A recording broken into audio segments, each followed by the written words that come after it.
Ok, alors on va s'intéresser à l'exercice 2, on va le lire ensemble. Donc, ah oui, alors juste pour la fin de la vidéo précédente, hein, là ceux qui ont répondu 10 sur 10, ça veut dire qu'en fait on serait sûr, on a une probabilité égale à 1, donc on est sûr d'avoir une boule rouge, ce qui n'est pas le cas, puisqu'on a des jetons blancs et des jetons noirs. Pour être sûr d'avoir une boule rouge, pardon, c'est jetons rouges, pour être sûr d'avoir un jeton rouge, eh ben, il faudrait qu'on ait que des jetons rouges. Là, effectivement, s'il y avait 10 jetons rouges uniquement dans le sac, effectivement, on a une probabilité de 10 sur 10, on est sûr.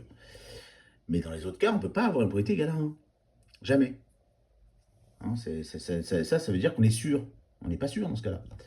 Bon, ok, donc allons-y pour l'exercice 2. Donc dans une usine, 3% des pièces fabriquées présentent le défaut A, 8 le défaut B et 1 les deux défauts. Voilà. Alors ce qui est bien avec le pourcentage, ce qui est bien, c'est qu'on va prendre 100. Donc là pour ça, alors le mieux c'est de faire un tableau et de raisonner en pourcentage ou limite 100 pourcentage et de dire qu'il y a 100 pièces. Parce que si vous dites qu'il y a 100 pièces dans l'usine, si on a 1000, c'est pas grave, parce que c'est un ratio. Donc là, si vous voulez, je mets 100%, mais en fait, le pourcent, je pourrais ne pas le mettre si je voulais.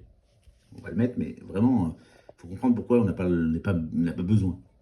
Alors, dans une usine, 3% des pièces fabriquées présentent le défaut A. Donc 3% du total des A, c'est 3%. D'accord. Donc le total des A, c'est 3%, et le total, du coup, des B, c'est 8%. Et ils disent que 1% présente les deux défauts. Une fois qu'on a fait ça, on a presque tout fait.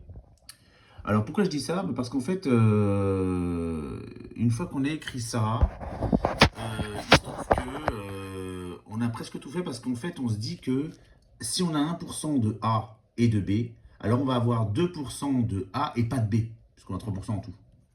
En gros, il faut que la somme fasse 3 ici, c'est tout. D'accord.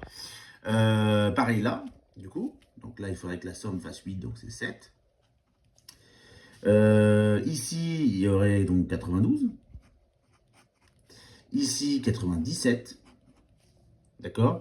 Et comme j'ai 87% ici et 7% ici, je vais avoir 90. Mais j'aurais pu obtenir ce 90 d'une autre manière en faisant 92 moins 2. Ça va donner également la même chose. Ça fait la même chose, c'est qu'il y a un problème.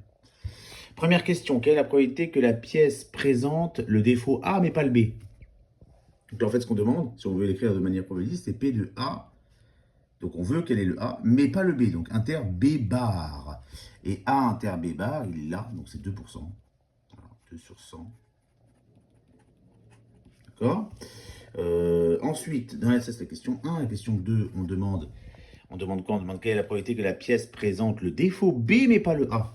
Donc le défaut B mais pas le A, donc défaut B et pas le A. Donc c'est pas exactement la même chose. Hein. B et pas le A, on est là. Donc B et pas A. Ça fait 7. Donc 7 sur 100. Dans la question 3, on demande quelle est la probabilité que la pièce présente les deux défauts. Voilà, c'est carrément écrit dans l'énoncé. Hein. Donc P de A inter B, bah, c'est 1 sur 100. Ah, c'est vraiment l'intersection des deux cases, là, enfin la case qui est en A à B. Hein. Donc ça fait 1%. Ok, et ensuite 4. On demande la probabilité que. On demande quoi? La probabilité que la pièce présente soit le A, soit le B, soit les deux. Et quand on demande soit le A, soit le B, soit les deux, on écrit l'union. C'est A union B ici. Et donc ça veut dire que c'est, bah, ici, lui, il est concerné, puisqu'il a soit le A, soit le B, soit les deux, puisqu'il a les deux. Donc 1, lui, on le prend. Donc 1 plus 7, ça fait 8. Donc ça fait 1 sur 100, plus 7 sur 100, plus bah, le dernier qui est 2 sur 100. Donc en fait, c'est tout le monde sauf sauf ne pas avoir les deux défauts. En fait, A union B, avoir au moins un des deux, bah, c'est tout le monde sauf ceux qui ont les deux, qui ont aucun des deux, pardon.